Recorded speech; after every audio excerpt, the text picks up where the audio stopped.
If you dig the twisted, admire the outlandish, and are enamored by the unusual, you're in the right place. True crime, the supernatural, the unexplained, now you're speaking our language. If you agree, join us as we dive into the darker side. You know, because it's more fun over here. Welcome to Total Conundrum. Warning, some listeners may find the following content disturbing. Listener discretion is advised. Ha ha ha ha. All right, Conundrum crew, buckle up because today we've got someone whose story is all about the pivot. You know that moment where life looks one way on paper, steady job, solid paycheck, all the boxes checked. Then one day you wake up and realize, wait a sec, this can't be it, right? Well, our guest today didn't just think it, she did something about it. Kelly Zabielski, aka Kelly Blackheart, traded in a cushy renewable energy finance career for a wild ride into the world of comedy, podcasting, and unapologetic honesty. She went from crunching numbers to cracking jokes, from spreadsheets to studio mics, and she never looked back.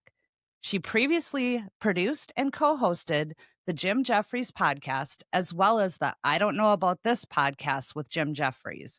She's one of the hilarious hosts of the Unsolicited podcast, and now she's joined forces with the incomparable DJ Qualls to co-host their podcast, Locked and Probably Loaded. We're talking big laughs, big risks, and a big heart, because Kelly's journey proves that sometimes falling apart is actually just the beginning of finding yourself. So grab your favorite drink, get comfy, and join us as we dive into the mind, the mayhem, and the magic of Kelly Blackheart. Welcome to Total Conundrum. Hey, Kelly, how are ya? That was like really impressive. I've never had such a fancy intro. Well, you deserve it. You've done a lot, girl. You've been through a lot. You've done a lot, and we're so excited to have you. Well, thanks for having me. When I got your message on Instagram, it's like I try to stay up on my DMs, but now with my like ADHD and sometimes anxiety, a lot of times I let them pile up for a while and don't get to them. But I saw yours and I was like, oh, it's somebody being nice to me. Let me read that. So it's always She's easy to showering find me out with if it's gonna be compliments. I out. must answer. Usually it starts off with, hey, bitch. So yours didn't, and I'm happy I responded. Thank you for inviting me on here. People actually message like that? Oh, yeah. They're not super duper common. I think at this point, people that follow me like know what I stand for and all that stuff. So they're not surprised by anything I post. But when I first started working with Jim, I think that the fan base didn't really want to hear from somebody who wasn't Jim and all that stuff. And so they would send me these like really foul messages, and then I would respond and they would go, oh my God, I actually didn't think you were going to respond. I'm such a huge fan of, I don't know about that. And I'm like, and you thought that this was the way to like forge a relationship here is by telling me that? Like, I don't know what's going on. It's some people, any attention is good attention for some people. And so they kind of think that they need to nag you in order to get your attention. And apparently it worked because I responded, but some people are just trash. I see and hear about this so much with the trolls and stuff. It's like, we even get it on occasion, and I'm just like, I just heard it. Yeah. Thanks for your feedback. We'll be filing this. Like, it's the way that people just have the audacity to think that they can treat other humans like that. It's just not even cool. It's really gross. Actually, when we were working on the Jim Jefferies show, I worked in the social media department, or like digital department. So we handled all the social media. And my coworker Forrest and I would respond to the troll messages with like this 5-paragraph message that was like, thank you so much for your interest in joining the Jim Jefferies fan club. Because you've opted in, you will receive like one thing a week, blah, blah, blah. And people are like, unsubscribe. But like we would just end up fucking with them. That is awesome. Just schedule an email to be sent like once a day. Here's another fun Jim I Jefferies love fact. that. I love that. How was it working with him? Awesome. Like, so I'm sure I probably told the story on Loaded Pod, but my brother was the one who basically got together with Jim to start this show, and at the time that's when I was like really starting to feel miserable in my old job. And so I was joking around kind of being like, hey, if you like, my brother had been trying to get me into comedy for so long, but because I was making really good money, I didn't want to like change careers and go get coffee for people, like that it was not on the table for me. Right. But eventually I just was so miserable in my job that I was like, I'll go get coffee. I don't care. Like whatever I said before, I didn't mean. And so he asked Jim if they could hire me. And Jim's like, yeah, but if she sucks, I get to fire her myself. And then like, years later, I'm co-hosting his podcast. So it was really cool. Like my brother really gave me the space to make all of my own relationships. Like the first season of that show, we didn't talk to each other at work at all. Like most people did not know we were related because it was important for me to not have anybody treat me differently because my brother's the showrunner. And also like, Right. you want to have your own relationships with people. And so it was like really, really cool that Jim trusted me to be able to do these things and also liked me enough to want to bring me along for, the next project. So that was very flattering. That is very cool. He seems like he's such a down to earth person. Yeah. Everything that I've seen him on, like I was listening to an interview that he did about the show that's on. I don't know if it's finished now. I haven't finished it yet, but The Snake. Yeah. And he was like, I was all like excited about this and these relationships were all cool. And then I'm not on the set very much, but when I come onto the set, all of a sudden all these people are fighting. And I'm like, wait, what happened? I thought you all loved each other. Yeah. He's But he such just a great has game such a show host. fun- Yeah. Yes, he really is. And when I heard him on a podcast, I didn't realize I didn't put two and two together because I'm really bad with faces and names with celebrities and Mhm. stuff, or everyday people for that fact. And then once I realized and put two and two together, I'm like, I love that guy. Yeah, it was very cool to have like I've always liked comedy, so to have somebody that I liked their comedy previously, and his comedy has shifted a lot over the years too. He doesn't drink anymore, and has kids, and so a lot of people are like, oh, he's a wimp now, or like he's lost his edge. It's like he's not 22 anymore. He's not 30. He has a family that he wants Right. alive. Like let's chill. But somebody that I liked, their comedy so much, and then it just like felt like this weird like manifestation of a new life so quickly because I'm like, wait, I used to listen to him and now I'm like sitting across from him on a microphone and he's laughing at a joke that I'm telling. Like that's crazy to me. And so every time I would like get really down on myself, once I've changed careers, I'm still at that point where I'm like, oh, I'm not where I want to be yet. Like when is success going to come? And then I have to like really think about it. I'm like, Kelly, 8 years ago, you were sitting in a meeting with a bunch of HVAC guys training them on your finance program. Like this is success. You're not where you want to be yet, but like people would kill to be in this position. And so I just like always kind of try to bring myself back down to earth and like not get ahead of myself. Right. Well, in your younger days, I know you've done some acting and stuff like that as well, because I know you were in some commercials. You grew up playing collegiate volleyball in high school and then at California State University.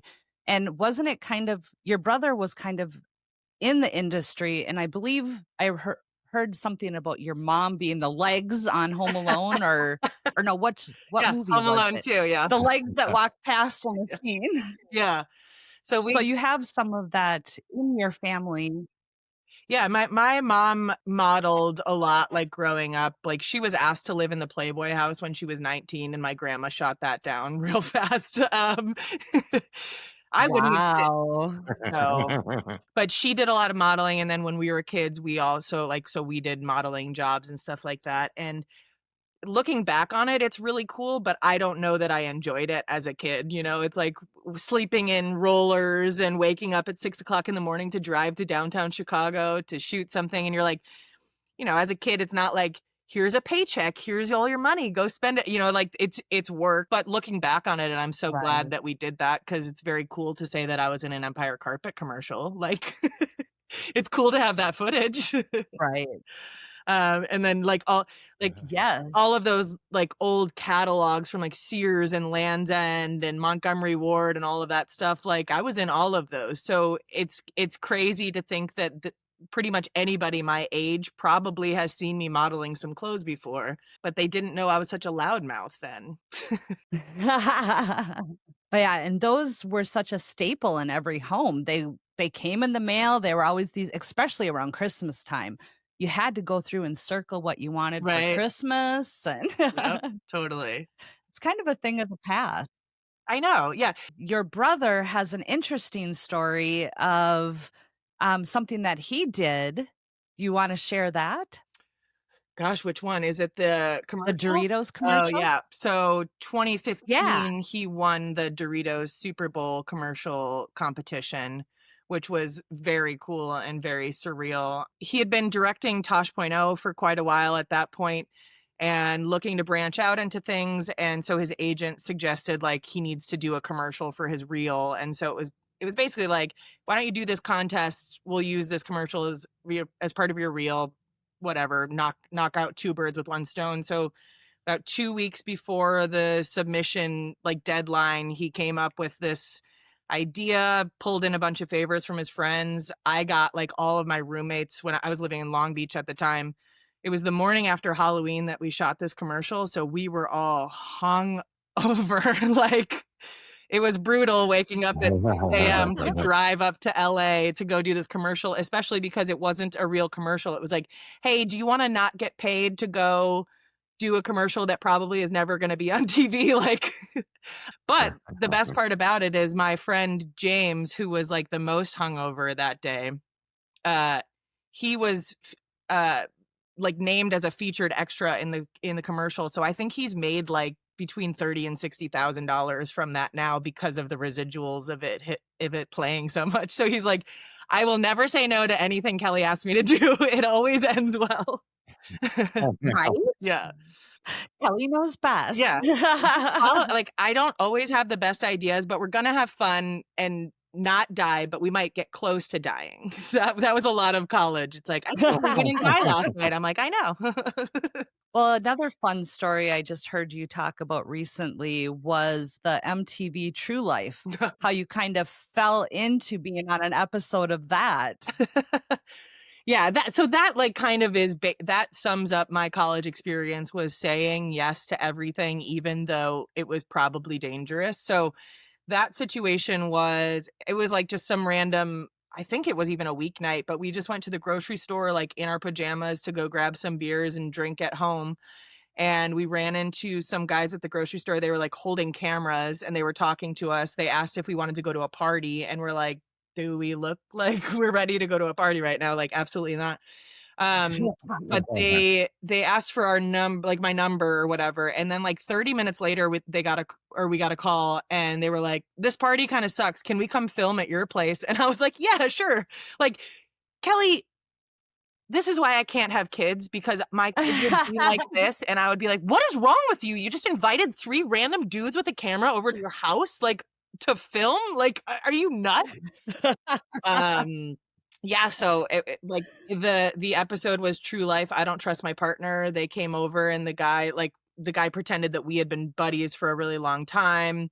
He ended up taking my roommate out on a date, and then the episode didn't air when we thought it was going to. There was like a 6-month delay or something, and when the episode came out, we found out that the guy had actually passed away. He had some like weird stomach condition or something like that, where like freak sickness. And so that's how we found out too. And he was a really nice guy, but I also just met him that night, so it wasn't like long time friend. But yeah, another one of those like weird Kelly's Right. lore stories. I always am. You have some great ones. I'm like really thankful for my friend Colleen because she's the one who was like there for most of the craziest stuff that I've done.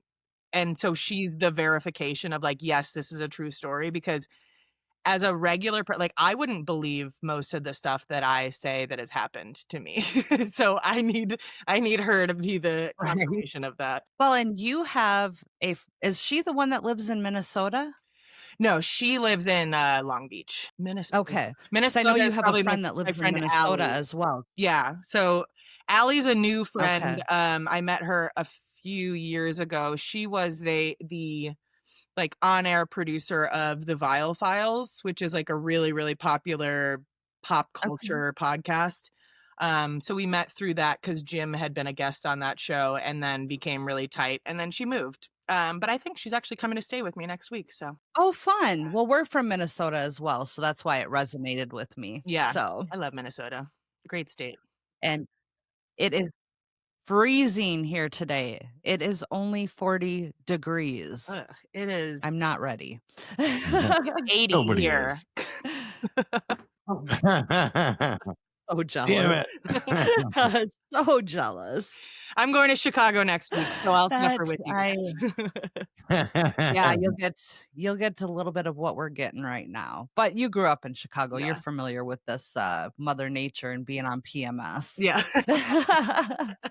I also have another very cool thing that I listened to a podcast that you were on, and not Locked and Probably Loaded, but it was oh my goodness, I can't remember the name of it now. It was like a women empowerment podcast. Oh. And you talked about your journey with being an egg donor when you were Mhm. younger. Yeah, that was a doozy. So I think that's such a beautiful thing. Yeah, a very crazy story with that, and one of the donor recipients. Yeah. Yeah, that like most of the egg donation stuff was pretty uneventful, but there were like a couple specific donor situations that were really, really wild. When I first moved out to California, you know, I'm 18 years old, and I remember being asked in one of our in one of my high school classes, like, what's your 5-year plan? And at 17, I'm like, okay, 22, I'll probably be married and I'll probably be starting to have a family or something. Cause that's like so Midwestern values, you know, get married and start a family early. Yeah. And then I came to college and I was like, well, I'm definitely not ready for that, but I 100% want kids someday. And at the time, it was like I didn't think my sister-in-law was going to be able to have kids. I had another family member who couldn't, and so I like jokingly was looking into egg donation. My mom happened to be in town visiting, and I was like, I'm going to be an egg donor, and she's like, no, you're not. Like, because I was like, ooh, money, but I was joking around about it, and I researched it for like a year and a half to make sure that it was something that I thought I could be like psychologically, like wrap my head around psychologically. And yeah, and then I decided to go for it. And the rest was like crazy, crazy roller coaster. And I don't know, like, if you asked me if I could go back in time, would I do it or not? I genuinely don't know the answer because like I did it for the right reasons and there were a lot of great things about why I did it, but it also like fucked up my health. I had all these crazy situations with the donor. It's like, but I also love a wild story. Like all of the bad things that have ever happened to me, I'm like, no, that's part of my story. Like I get to take that with me. So it's like I have these mixed feelings about it, but ultimately I think the stories are good enough to warrant having gone through all of that. Yeah. You had the journey of, well, the health issues, wasn't that because a donor or a person you were donating to backed out, so you were pumped up with all the hormones and everything? Yeah, so I think they ended like I can't say for sure, but I'm pretty sure they decided to get a divorce in the middle of the egg donation process. And so there's no clause that says, you know, if they cancel that we're going to funnel out the hormones or do a surgery or anything like that. So I had already been taking the hormones for like 12 to 14 days or something like that. And so they just sit in your body and they ended up like really messing with my organs. I gained 100 pounds in a year.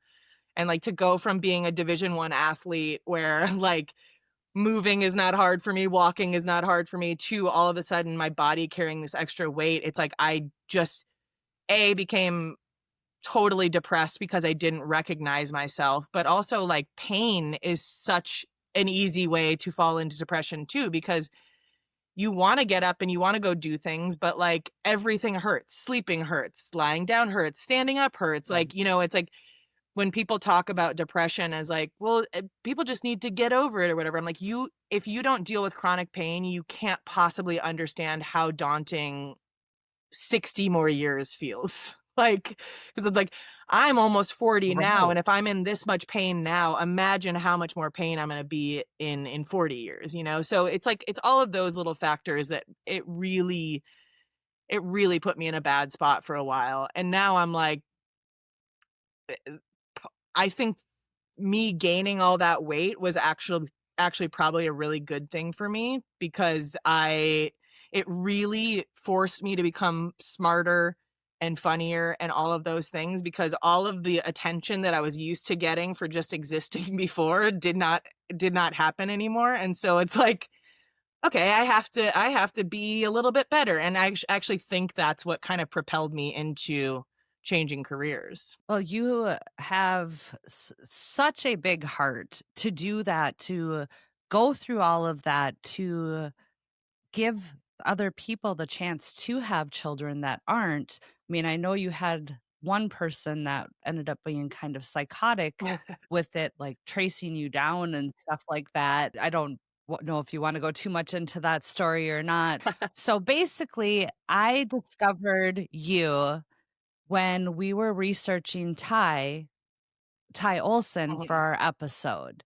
And when I was Googling, Googling and searching for podcast, I happened to see the podcast that DJ had announced him and Ty and their relationship and stuff. But he was kind of talking about how he almost turned down being on Supernatural and how it would have changed his whole life trajectory and the people that he's met and stuff. Well, that one episode was all it took. I listened from that episode forward and then went back and listened to the other ones and if you guys, listeners, if you are not listening to it right now, you definitely have to go and listen, because it is the funnest podcast, because the personalities and the way you guys banter and the things you talk about important topics, and yet you talk about a lot of fun things too. And it's I basically became an obsessed with you guys at that an point. ADHD person's dream. It's like, this is how my brain works. It is. It really is. It's fully representative of our friendship. Like the idea of doing this came about during the pandemic, where it's like DJ and I would hang out maybe once every few months or something when he was in town, and we would drink on his patio and just shoot the shit all night, like for 7 hours straight. And we never had a lull in our conversations. It was so easy to jump from topic to topic. And I'm sure we probably told the same stories over and over and over again to each other. Originally, we were going to start the podcast right before the pandemic hit. And so we like bought microphones and did all that stuff. And then pandemic hits. And obviously, you know what happens from there. And so we ended up not starting it until 4 years later. And I'm really glad that happened too, because our friendship developed so much more in that next 4 years, where it's like, initially it was like, we're two casual friends that can really yap to each other. But now it's like, no, we're each other's person for so much of life, you know? So there's a lot of trust there. Right. And we can argue or disagree on things. And it's like the first time I've really ever felt safe, like bringing up, like if he says something that hurts my feelings, I know he didn't intentionally do that, but I feel safe enough to bring it up, because I know that he's not going to turn it back on me and be like, well, remember when you did that thing? It's like our friendship is very much accountability and like, oh my God, I love you. I would never want to make you feel that way. I'm so sorry I did that. So like we've had a couple of tiffs in our friendship, but every time we have one, it actually makes me feel stronger about our friendship because, like, you go through that stuff and you're like, "Oh, man, there's really nothing that could break us because we're so good at conflict resolution." Like, Right. and truly, we, like, work together like a team where it's like, I'm not trying to win against him and he's not trying to win against me. It's like, they say about marriage, Right. it's us versus the problem. Like, that's very much what our friendship is like. It's neat for me to be able to, like, actually talk about my feelings sometimes if my feelings get hurt because I've just always been somebody who bottled everything up because I just didn't wanna deal with the blowback of, like, somebody then bringing up something I Right. did that I never knew they had an issue with. It's just like, yeah, we can really deal with the here and now, so that's nice. It is really nice. And I know there was one episode that I listened to. I think the episode previous to that, he was talking about being bullied when Mhm. he was younger and stuff. And then you had brought up something, and all of a sudden he like stopped and he was like, "Oh my God, am I a bully? Am I bullying you?" And it was like you could just hear the light bulb like, "Oh my gosh." And you're like, "No, no, no." And he's like, "Good, because I don't ever want to be that person." But he comes across sometimes as so, and it's his personality. It's like he comes across as a little bit of a diva. Mhm. And it's a play on his personality, and I love that about him because he's just like, "What? You mean I have to drive?" Or, Yeah. "Why are you so poor?" Yeah, it's I like, love "Hey, when he I says don't that, poop. Pooping is "Why for poor are you so people." poor?" Yeah, yeah, exactly.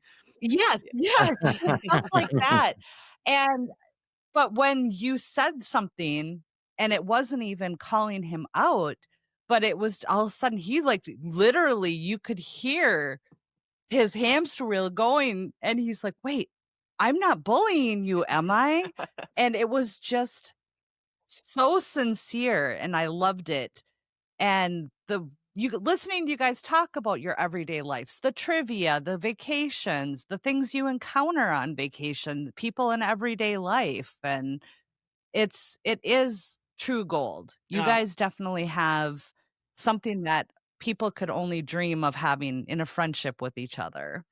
Yeah, it's funny because our friendship got really I basically lost a friendship of 16 years kind of because of my friendship with DJ, but were really jealous of our friendship, and at that time, it was still when we were hanging out, like, once every 3 months, and I'm like, I don't know how much more of my time I can give you. I spend so much time with you, and then I go out with DJ one night for his birthday, and this is a problem. Like, this can't happen, and I was just done. Like, 16 years of friendship, I'm like, "You cannot do this to me because I know what this is. You're trying to make it so that I can't be friends with anybody else. It's just I'm too old for that."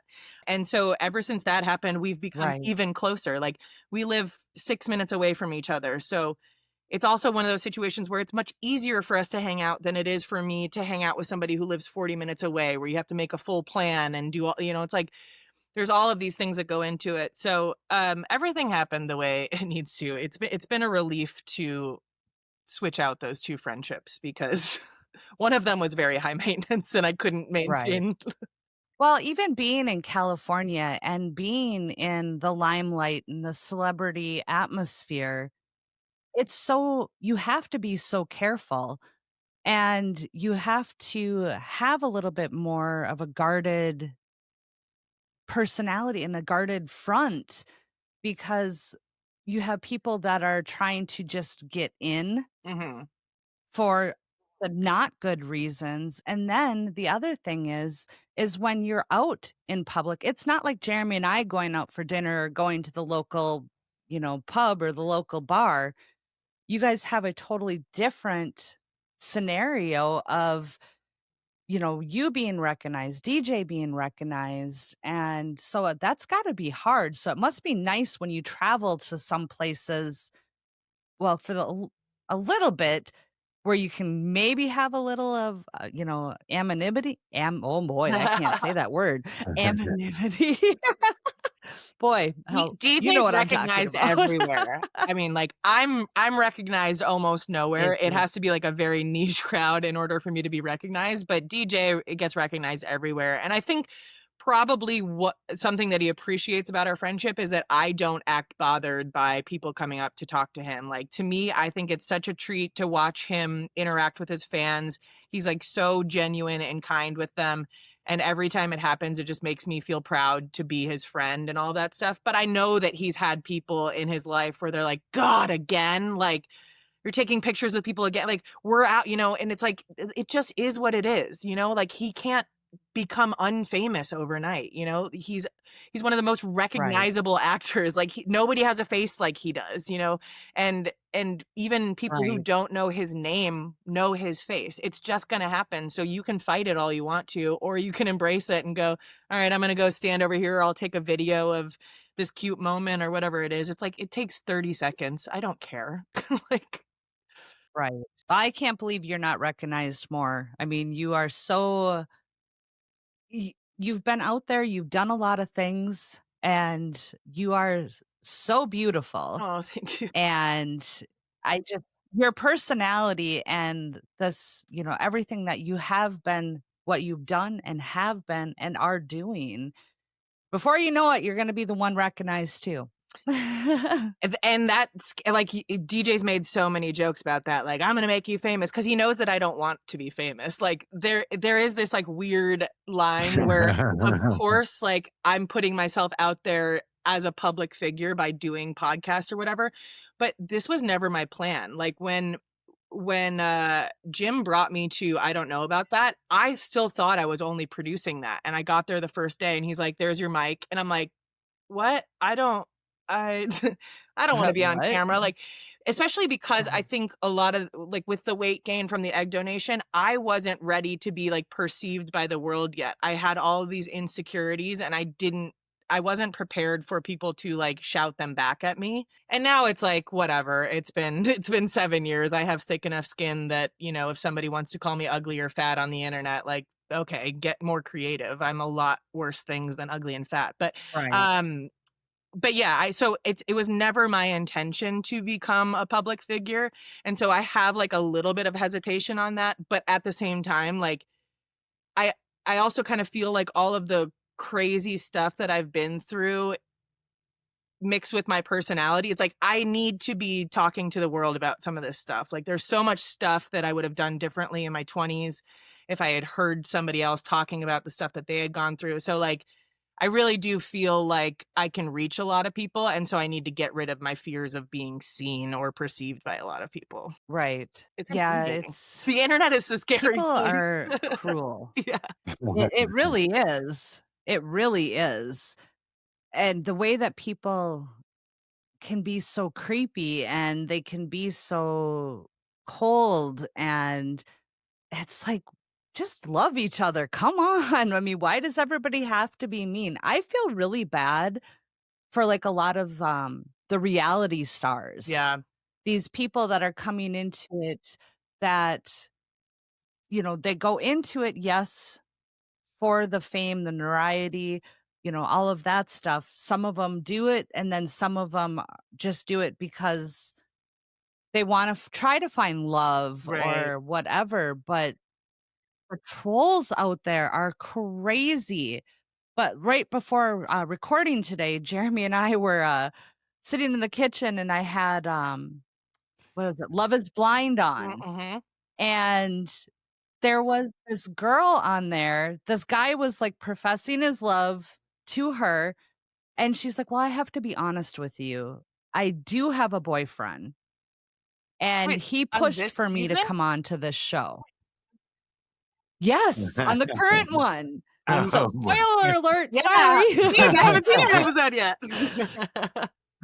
That's But crazy. I won't say who or what, but yeah, she was flat out told him that she has a boyfriend, but she's not in love with him anymore, and that he pushed for her to go on to this show. And I'm like, run. I'm in the bathroom getting ready for our recording, and I'm like screaming from the bathroom, run! What are you thinking? So then she starts talking all sexy and Oh, making I this guy remember all this. hot and bothered. And Yeah. then he's like totally flipped. Do Ugh. you? Okay. And then he like totally flipped. I'm like, oh my gosh, are you that dumb? The secondhand embarrassment from that But you scene. got people like that. Yes. Ugh. But you have these people that are going on there to truly find love, and then you have the ones that just want the fame. Yeah. I'm pretty, I'm cute, and I think I'll get a career out of this. Yep. It's insane. It's inevitable, you know, like especially when people can see how lucrative a social media career can be for something that they perceive to be really, really simple. I don't have enough of a social media following to have any complaints about how social media is hard. But I am lazy and I don't post very often. And every single day I'm like, I really should be posting more, but I can't. But I like it. It is a full-time job, as much as it's not manual labor by any means, but like you really are spending a lot of time doing editing or whatever. But I think the hardest part about it is inviting the feedback from the masses, right? It's like it's the mindset to me is so weird that people are like, well, you posted online, so you should be okay with everybody's opinions. Like, especially on videos where, you know, somebody doesn't have a lot of followers, they just have one video that happened to blow up. It's like I've had that a number of times where now I like fear going viral, because it's always like really, really normal for the first 100,000 views, and then you get to a point where it's like something clicks and people are like, time to be the nastiest person on the planet and like argue about something that wasn't even said in the video, or like pick out this one thing that you didn't even know you had on your face, and so you could be insecure about it for the rest of your life. It's like, it's so demonic how it switches from like your audience seeing it to everybody seeing it. It's so wild. So I would say that that's a hard part of social media that I don't think that the average person could handle. And so when they talk, and not that I'm defending influencers, I think a lot of them are really annoying, but I do think that it's a harder mental health wise than a lot of jobs are. Oh, for sure. And like you were saying, with the work associated with podcasting, I don't think that people on the other side realize how much hard work and dedication and everything that goes into it. Like, we do true crime and paranormal, and then we started dabbling in celebrity interviews and stuff as well. But the research to go into these stories, and then writing the stories, and then recording and editing, and then always making sure you have content going out and scheduling the Yeah. content, and it's another full-time job. Oh, absolutely. Yeah. And you're doing 2 podcasts right now. I can't even imagine. Luckily, the Unsolicited is like,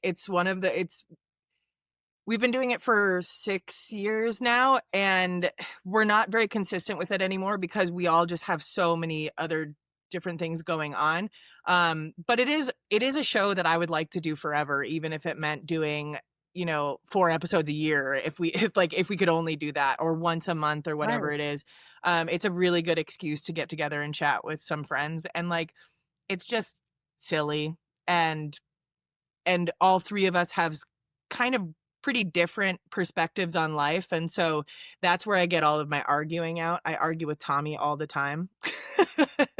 And I'm not a big arguer in my regular life, so it scratches that itch for me to be like, no, you're wrong. What are you talking about? Like, I like doing that with him. It's fun to argue with him. So That's one I haven't listened to yet, but it's definitely, now that I've caught up on Locked and Loaded, I definitely need to get my fill somewhere else. I will Gonna have to not check I that will one not be out. offended if it is not your cup of tea. Oh.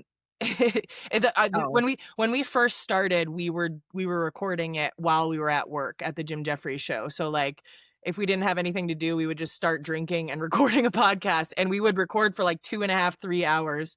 And so the first episodes are long, long, long, but I think there's a lot of funny stuff in there, but it's also a lot of just like idiotic poop jokes and stuff like that. That's is sometimes it's refreshing almost because I have to research. I do more of the true crime research and Mhm. stuff.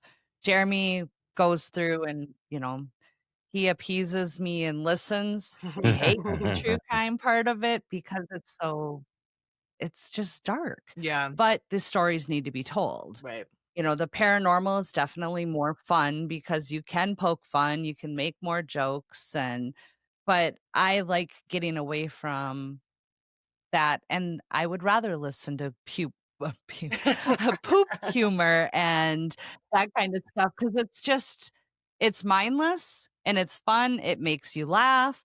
I don't know how many times just recently, just being in the car and being able to, you're in the car by yourself and you look crazy because you bust out Yeah, laughing, but yeah, that is something that refreshes you because the world can suck sometimes, and totally. having that outlet is wonderful. Yeah, Unsolicited, we But, do get a lot of messages of people like, "I was listening to this at work or, like, in my car in the drive-through, and as I pulled up to the window, like, you guys said the most ridiculous thing ever, and it was really embarrassing," or, "I burst out laughing at work, and people were wondering what the hell I was doing." So, it it is pretty ridiculous. It's just it's not highbrow by any means, so I don't wanna fool anybody here by thinking they're gonna get any insightful shit on that podcast. well, I was going through your guys' Instagram the other day, and I shared one of your reels.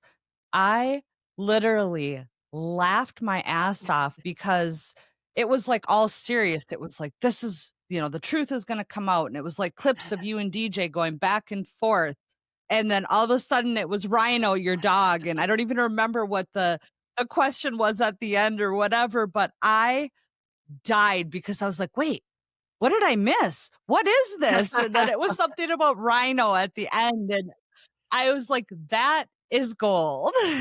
Yeah, I asked Because Rhino is Isaac. such a part of your podcast. I've been wanting to do clips like that for, like, our actual podcast where it's like we have, like, one compilation clip that's just a snippet here, a snippet here, whatever.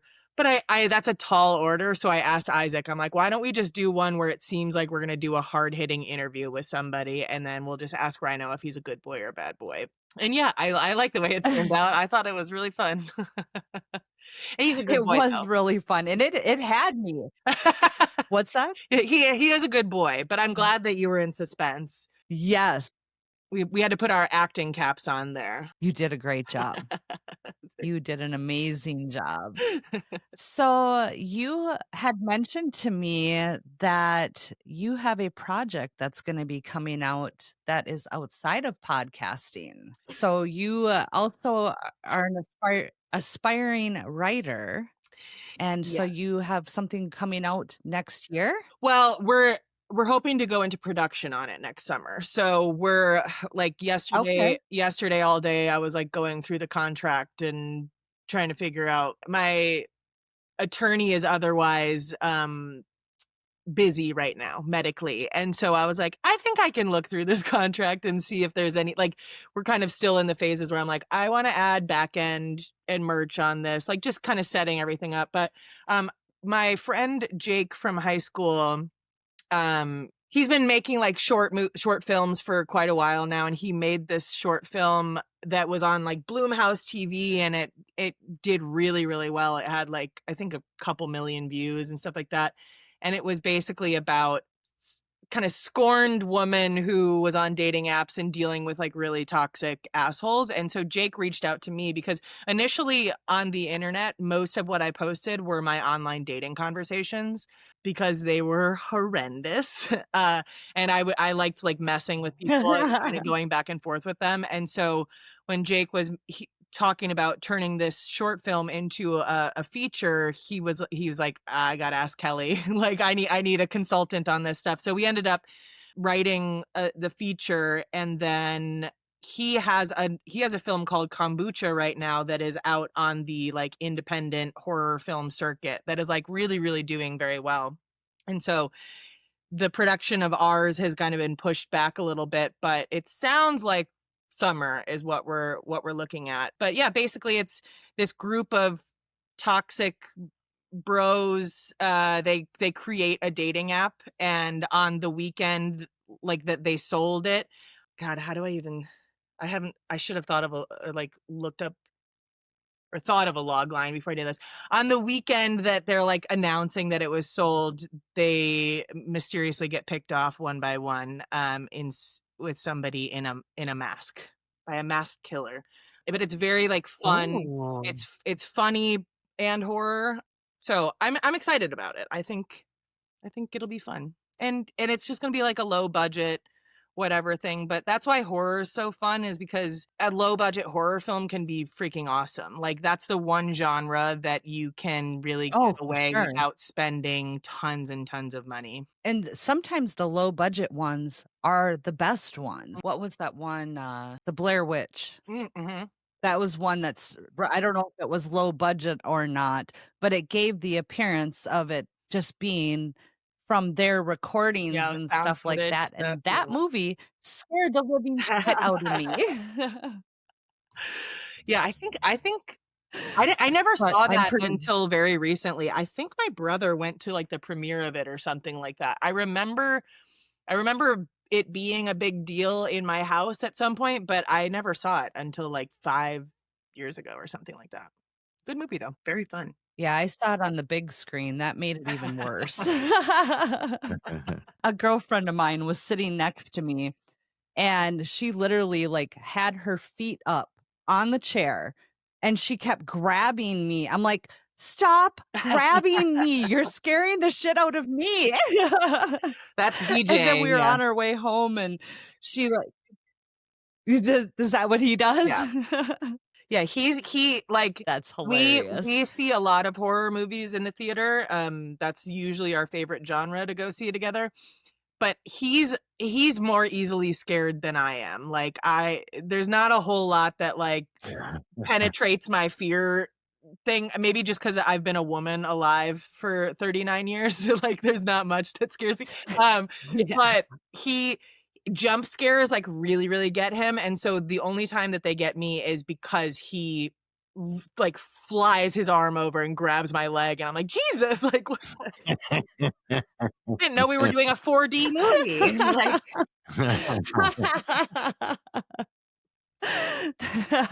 For some reason, I can totally see that too. every time. I love that. And I wonder how Ty is with those kind of things. We never asked him about horror Yeah, I don't movies or know. anything. We did ask him about ghost experiences, but I wonder if he'd be the jump scare type too, or if he's more of like your personality with Yeah, watching the movies. I can't imagine that Ty is easily jump scared, but you know, I could be wrong. Like we said, he's a giant teddy bear, mushy gushy on the inside. So Yes. never judge a book by its cover. Right, right. And he's been in so many horror movies Right. as well, so I think that probably kinda takes away from it. Totally. So, yeah, I did not ask him that question. It was so So do funny you have meeting any him. other Oh, sorry. fun project in the works? Um, Oh, go ahead. no, I was gonna say it was so funny meeting him because like he's been in so many things, and I started rewatching the show Unreal, which is like basically a scripted show about the behind the scenes of like the Bachelor Bachelorette franchise. And I'm watching it and I'm like, that's Ty. Ty's the asshole in this? Like, and so I'm texting DJ. I'm like, Ty was in Unreal. Like, I feel like this happens all the time where I'll meet somebody through DJ. And then, like, there was another actor that we ran into at one of the dive bars that we go to. And I was watching the same show. And I was like, wait, he's in this too? What the hell? Like, how am I now meeting all these people on this show that I used to watch 10 years ago and not realizing they were in it at all? It's so crazy. Right. It is, and, like, even with Ty, I know that I have seen so many other things that he's been in, but then I didn't realize that's who he was. Right. When he really came to the forefront and stuck in my memory was from Supernatural, because I loved his character of Benny Mhm. so much, and So much so I didn't even realize that he was in one of the earlier seasons playing a different vampire, Oh yeah, I heard where about that. Jeremy is so good at picking up on that stuff. And Ty was also in Smallville, which Jeremy's probably watched 510 times from start to finish each time. He Not loves that. true. Yeah. Okay, maybe 501. Wait, is Smallville the one But with he's like, Michael yeah, he was Rosenbaum? in Smallville. Yeah. Yes. Okay. Yep. So yeah, I know Rosie. Do you? Yeah, Tom, What's he like in real life? he's very fun. Like, so Tommy, he's one of my co-hosts on Unsolicited. Michael is one of his best friends, and so Okay. Michael Rosenbaum was the reason that I woke up with like Freddy Krueger like scrapes all the way down my leg the morning after Tommy's wedding, and I don't remember it. And it's because he brought us to get Everclear slushies, and I don't even remember having them. Oh. I woke up the next morning, I'm like, what happened? Like, I can't even fathom what I could have. It was on my calf too. And I was like, what position did I have to be in scraping up against? Like, what is going on? So yeah, that was Michael Rosenbaum's fault. Very fun time. He seems like he would be a lot of fun. He just, but he's so poised too. He just has that very poised, very professional, but yet snarky little, kind of like Jeremy listens to his podcast with Tom Welling, Talkville. Okay. And I always love that he comes across, he kind of is like, well, I wasn't in this episode, so it wasn't very good. I'm not watching Yeah. it. I'm not watching is very it. I don't want to him. watch it. I wasn't in it. Yeah. Yeah. He's a snarky Very asshole, fun but we love him. personality. I have a hard time seeing him with hair now after watching him on Smallville for so Yeah, I many do years. too. I do listen to his Inside of You too. Oh, okay. Yeah. I think DJ DJ did was that on that last too. year. Oh, Yeah. was he? Yeah. Oh, okay. Okay. Yeah. You'll have to. Yeah, I didn't realize that you knew him as well. I'm sure you know a ton of people being in LA and just by association. Yeah, I know more comedians than actors, but I've met a lot of people. Like there are a lot of people I've met in passing, but I wouldn't say that I know them or that they would recognize me. Like Brad Pitt told me I had cool hair when I had purple hair on the Jim Jefferies show, and like I hung out with Sean Penn one night and Bob Saget, and like so I've met a lot of really, really, really famous people, but it feels like a lot of the famous people I've met are people that I can't even brag about having met because they have too much controversy attached to their name. So I'm like, yeah, I hung out with Sean Penn. Sorry about that. I didn't know then. Yeah, I didn't. We've gone to Crypticon the past couple years. I didn't realize it was a horror movie thing. I thought with the name being Crypticon, I thought it was going to be a cryptid, in regards to like Bigfoot and stuff like that. And I was so confused on why all these celebrities were going to be there. And we get there and realize, I'm like, oh, it's a horror movie thing. And we've met quite a few different celebrities and stuff there. And the majority of them we end up encountering in the elevator because we stay the weekend and most of them stay at the hotel and stuff. Jameson Newlander, he was one of the Frog Brothers on Lost Boys. We had him on. And through Jameson, we met G. Tom Mack. He's a singer-songwriter. But we've just encountered so many different people. We're going to be interviewing Tom Fridley. He's John Travolta's nephew. We met him this year. And he's in California and had internet issues too, so we had to reschedule. Reschedule our recording with him. Jameson had internet issues. He's in California. I'm like, what is wrong with your internet there, people? It might be California. Yeah. I don't know what's going on. It might be. But it's so fun meeting. Most of the people are like so down to earth and just, it's like in just meeting them in everyday life. Yeah. But then you have some people that like freak out when they meet people. And I think that kind of makes them take a step back. You just For have sure. to talk to them like they're a normal person because they are. They really are a normal person. And with Ty, we met him or got in contact with him because I requested a cameo. Mhm.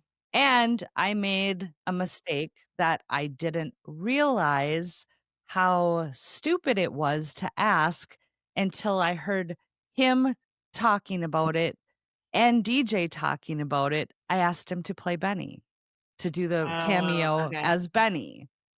And after I, talked with him for a little while, I actually apologized. I was like, "I am that person. I am so sorry."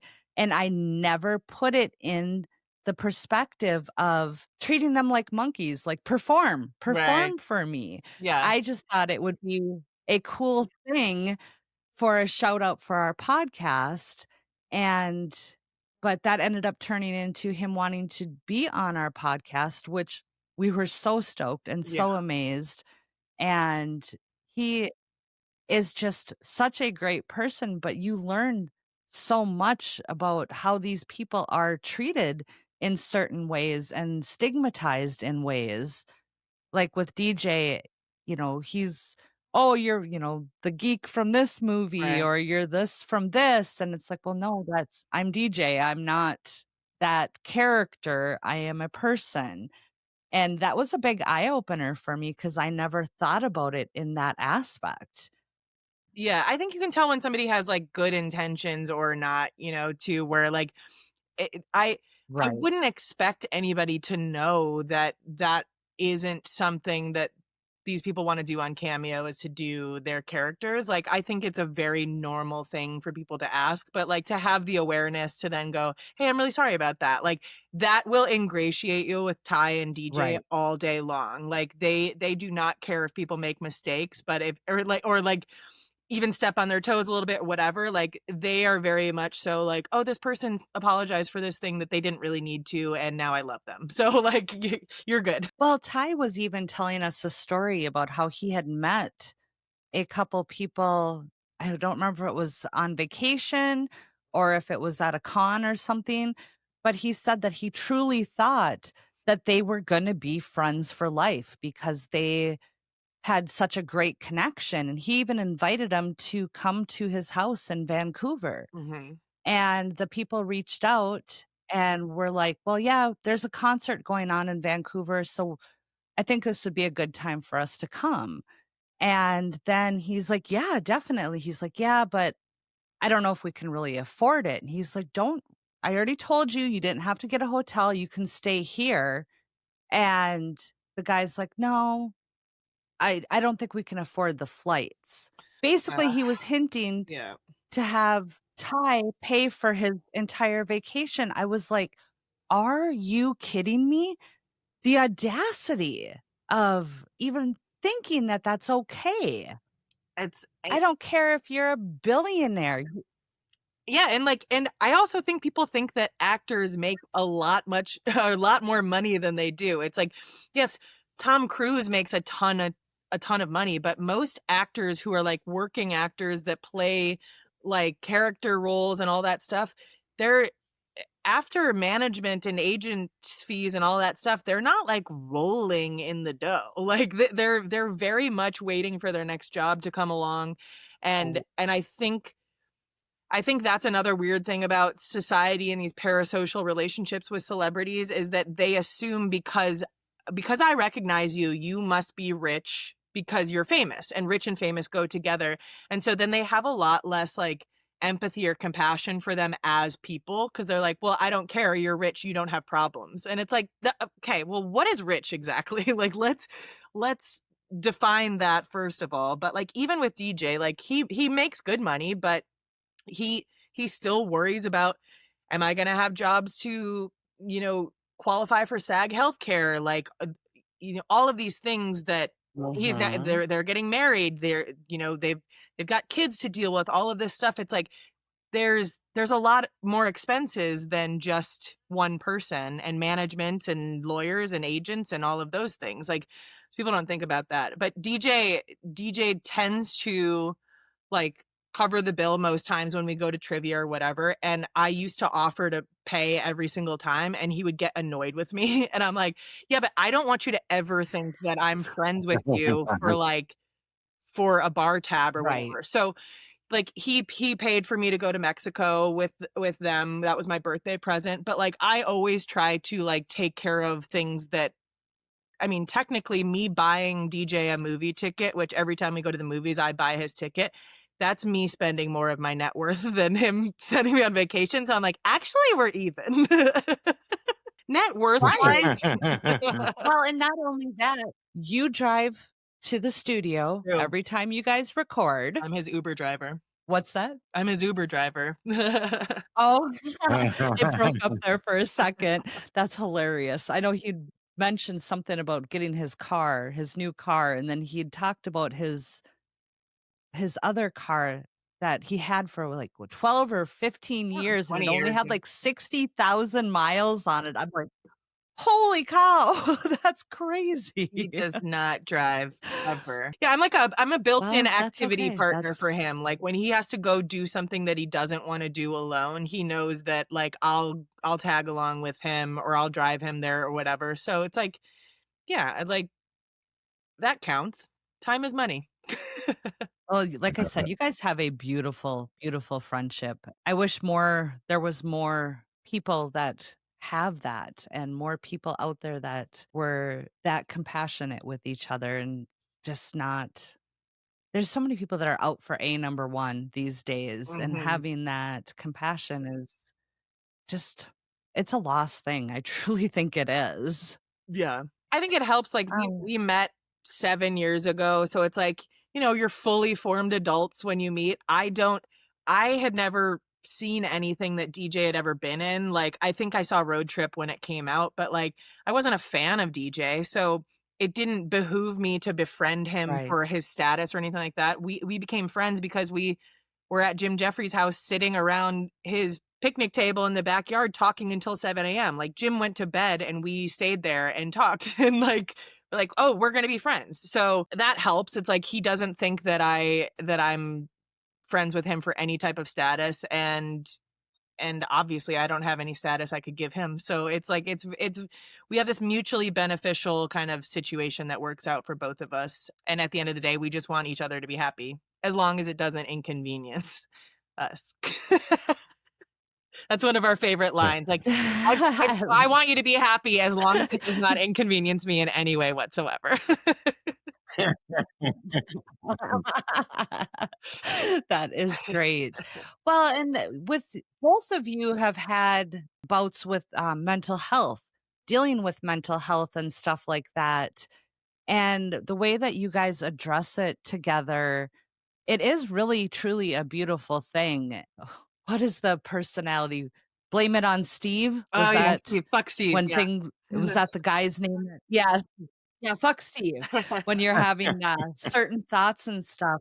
But with your career change and going into comedy and writing and podcasting and stuff like that, how that kind of helped your mental health journey. But it also seems like with the two of you that it helps with that as well for both of you. Yeah, I think, like, one of the biggest struggles that I was dealing with when it came to, like, support for my mental health was unless somebody has been through what you've been through, it's really, really hard for them to understand. But also, everybody wanted to fix it. And I'm like, I don't want you to fix, I just need you to hear this thing. And like, so I think I remember telling DJ, my ex DJ actually knew him too. But one of my favorite things about him was that when I would talk about like being really depressed, or if I was having suicidal ideations again, he would not try to do what everybody else does, which is like, what do you mean? Like, if you were gone, everybody would be so sad. Everybody loves you. He would just go, I know, I get it, kid. Life fucking sucks. And like, that's all I needed to hear, just to be like, okay, I'm not crazy. Like somebody else gets that shit is really hard right now. And so DJ and I are very similar on that wavelength, where it's like, we just validate each other, where he's like, pretty much every weekend when he's at a convention, he'll be like, I need you to acknowledge how tired I am because I work very hard. And I was like, you do work very hard and you deserve a drink and a nap. Like, and I just do this little like toddler validation, but like that works, you know, because like he doesn't ever want to complain to anybody about how tired he is, because he appreciates everything he's got going on so much, but he also is so tired, and he knows that I will validate that and be like, I know that's fucking crazy that you had to do that all weekend. Like, at least you can come home and chill. And you know, it's like, you just need somebody who gets what you're going through. And yeah, we can be that for each other. Right. It's cool. Yeah, I love that. There was one episode that I listened to that he was all up in your grill because you ruined his joke or something. Oh yeah. And it was something about a text message, and he kept texting you and he kept texting you, and you're like, I don't get it. He's like, you ruined my joke. And I don't even remember. It was like he was insinuating or saying a name that you were supposed to. You're like, I didn't get it. I'm sorry. Yeah. I remember. I don't remember who it was, but I remember. Yeah, last night he was texting me. He texted me some joke, and he kept elaborating on the joke. But in the meantime, I didn't know he was still going with it. And so in the meantime, I was like, oh, by the way, these 3 dudes tried to break into my neighbor's townhouse the other day, and like it was a big to-do or whatever. Never responds to my text message, just keeps going with his joke. Still has not even acknowledged that my place has almost been broken into, because he's probably still stewing that I had the audacity to text him about the break-in when he was still working on the joke, you know? His jokes are very important to him. Oh my gosh. It is. That is amazing. The relationship is just, it is truly beautiful. And you guys are so good to balance each other and stuff like that. It always surprises people that like start podcasts with somebody that they don't. I mean, granted, Unsolicited, we didn't know each other before we started that, but like for like bigger name people, they start these podcasts where they're like, oh, why don't you do this with another influencer? And I'm like, I just can't imagine.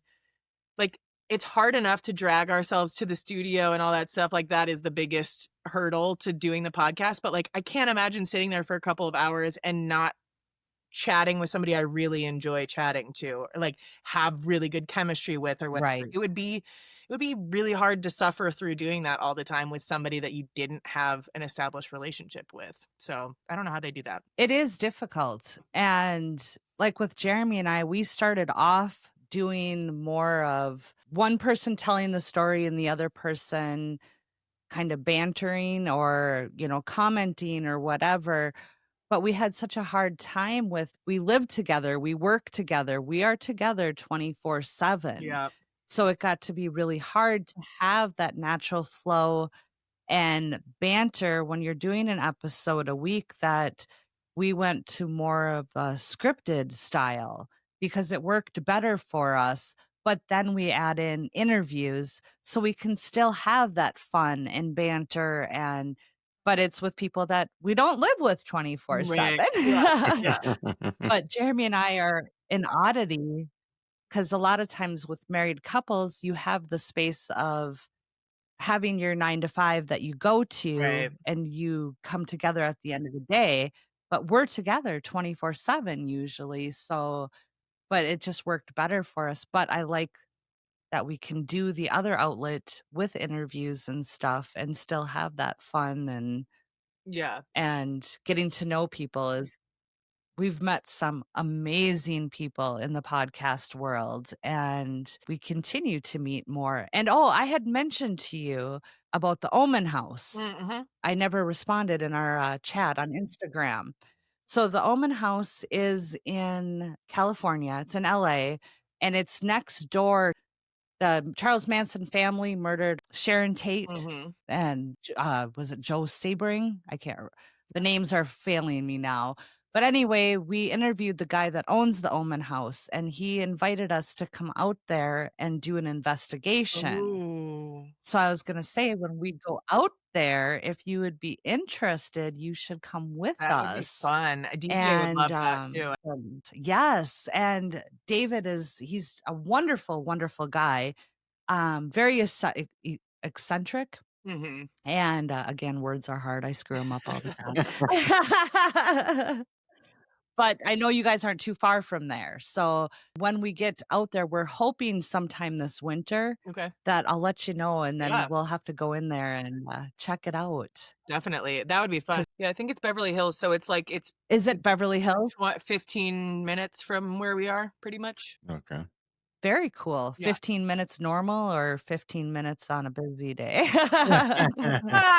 Norm. LA It's like, traffic is crazy. you don't have to take any freeways to get there. So generally it's pretty predictable cool. how long it'll take. So easy. It's an easy drive. No. Yeah, I know it's in the hills. Very cool. But yeah, we'll let you guys know for sure, because when we were recording with him, he had a couple things set up on the side, and he thinks his house is more kind of like a portal. It's not necessarily the people next door that are still there, but he has seen them or Mhm. had experiences or whatever. But he thinks it's kind of a more of an open portal because the land is charged. It's, there was Indian burial grounds there, plus it's rock, which is a conduit for the paranormal and stuff like that. But anyway, we're sitting there recording with him, and he had a couple devices set up on the side, and one of them was like one of those hotel bell type things where you just Yeah. tap for service.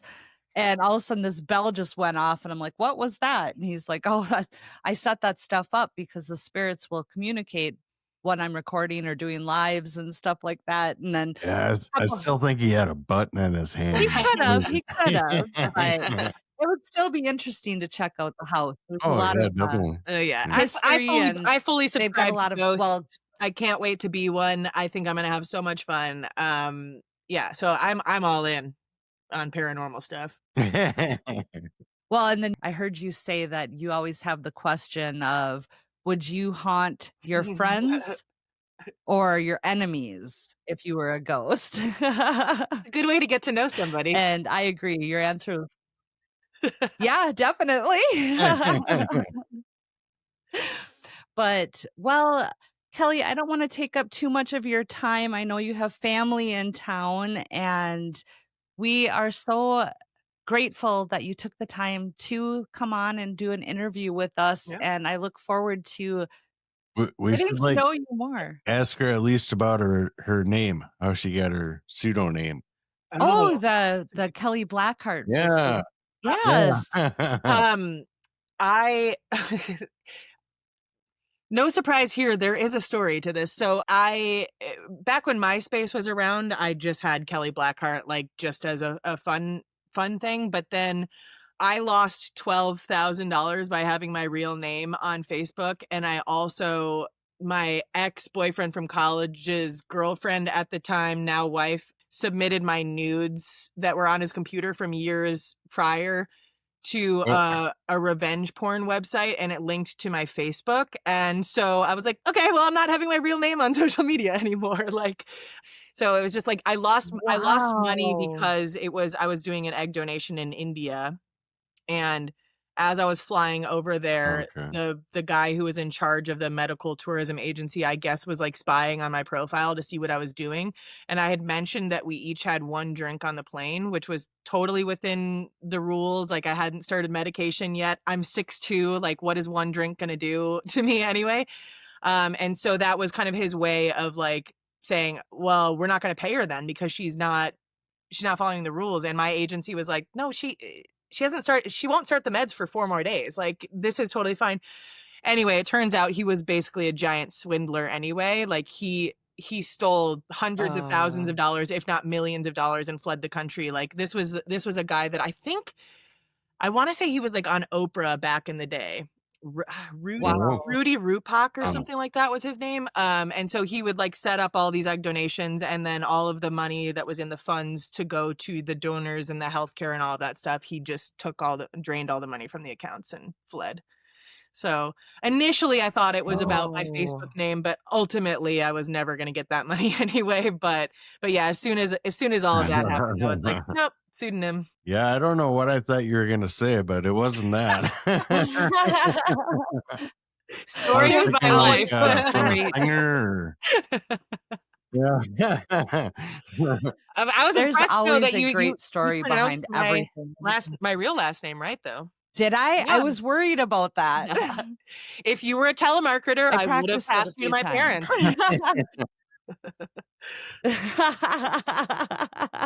That's always how we I knew that it love was it. somebody that shouldn't be But calling. because they said it wrong. Yeah, I'd be like, "Is Mr. Zabielski there?" And I'm like, "There's no R in that. We're gonna hang up now."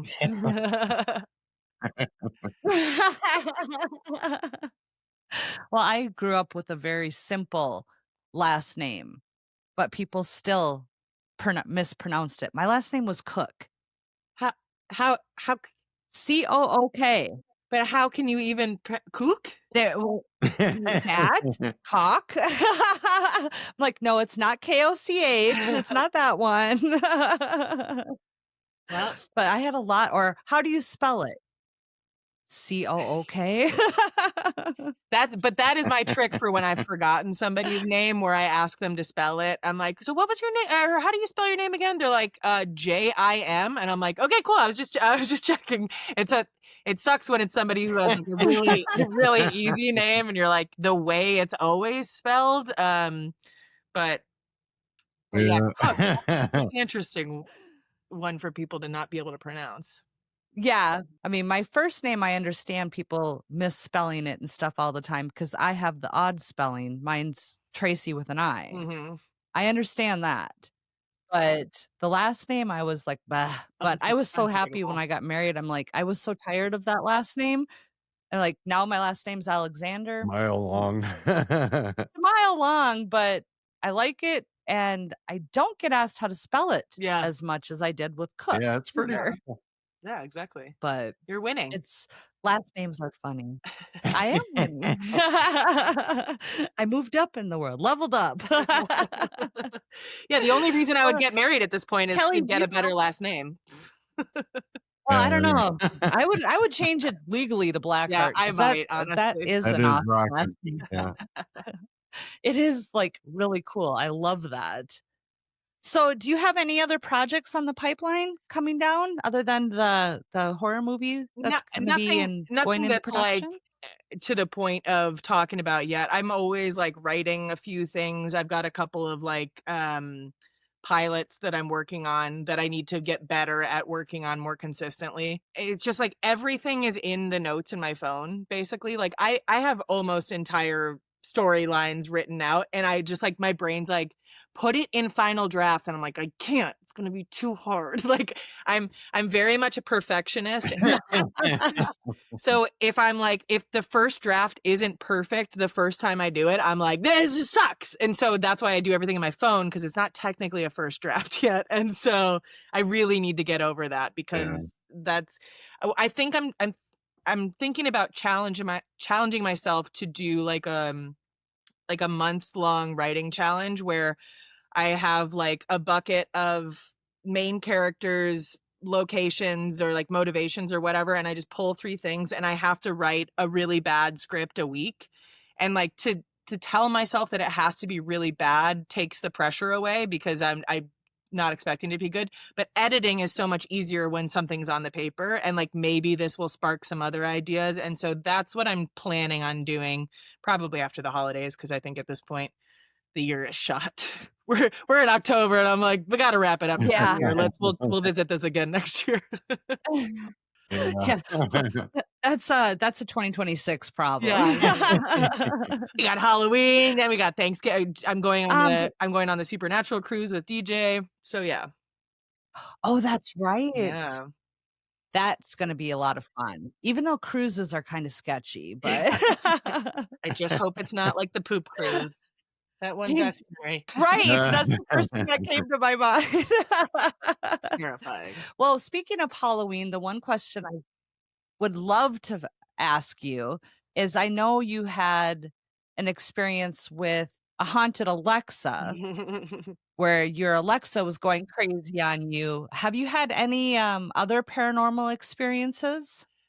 Um, Nothing super crazy, but like back in, I guess it probably would have been like just out of college, I went and did a photo shoot at Cal State Channel Islands, which used to there used to be like a mental asylum there or something like that. And so we went into that building, and as I was like walking in the hallways, it was very creepy just walking in general, but I had a BlackBerry at the time. I took a picture, and there was like a line straight through the picture where the top of the image was on the bottom. It was like flipped like that. And I was like, that's weird. And so I took another one, and it kept doing that. I could not take a picture of the hallway.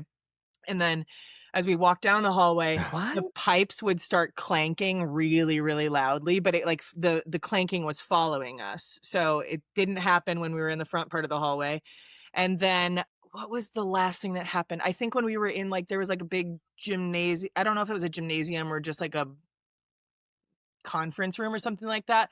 The lights started flickering on and off when we were taking photos in there. So it's like that stuff where I'm like, that would seem really random. Like the clanking I can conceptualize, the lights I can conceptualize, but like the picture and me not physically being able to take a photo of this hallway without it warping in my phone, that Right. doesn't make any sense to me.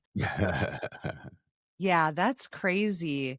We are going on a investigation November 7th, 8th, and 9th Mhm. with a team that we met at Crypticon last year and have kind of become friends with. They're doing an investigation of Melbourne Manor in Iowa. And so we're going to go there Friday night with them, and then we're doing an event with them on Saturday. So this will be my true first, like, authentic investigation. I'm a scaredy cat. So I'm excited because Jeremy has never had any kind of paranormal. He's never had anything that's made him a believer. Okay. Yeah. And I grew up in a haunted house. So I'm excited for him to have an experience. But if I have too much of an experience, I'll probably end up out in the car. I want to experience. She'll probably want make me walk home. Yeah. I wouldn't do that. No, just let them know that you're there. There goes Tracy. Bye. Yeah. Yeah. Yeah. We went to a graveyard nearby our house a couple of years ago, and we brought some like equipment, EVP recorders and video cameras and whatnot. And as we were on our way there, it was just Jeremy and I. It took him a little bit to convince me to go to a graveyard at night.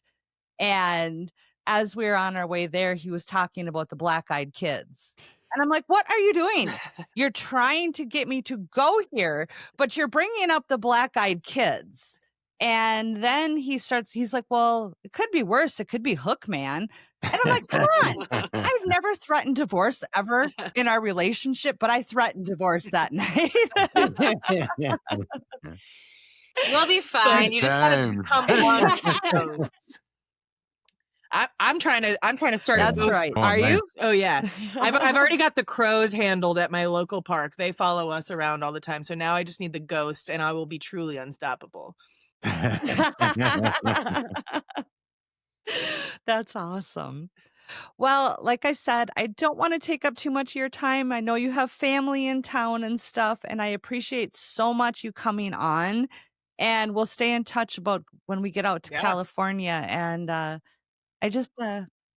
just so excited that you did this for us, and I appreciate it so much. Yeah, thank you so much for inviting me. Thanks we appreciate it, Kelly. for listening to the podcast and loving it. Like and also like for letting me know that you love it. I think so many people are afraid to like send a message that they really like something. Like I get so many messages where like, I'm so sorry to bother you, but I really liked this thing you did, or like this, I think you're really funny. And I'm like, you are never bothering me with compliments. Please bother me more with those. So like, I really respect when people reach out. 'Cause like, I'm very much like that too. Like I will like I don't care if anybody reads the message, but I want that to be there in case they do, where it's like, hey, what you're doing matters. Being a creative is hard, and there's like so much self-doubt, and so I always appreciate that people are willing to reach out and say nice things about stuff, because we're being vulnerable and we're putting ourselves out there, and that's the only feedback we get, so I appreciate that.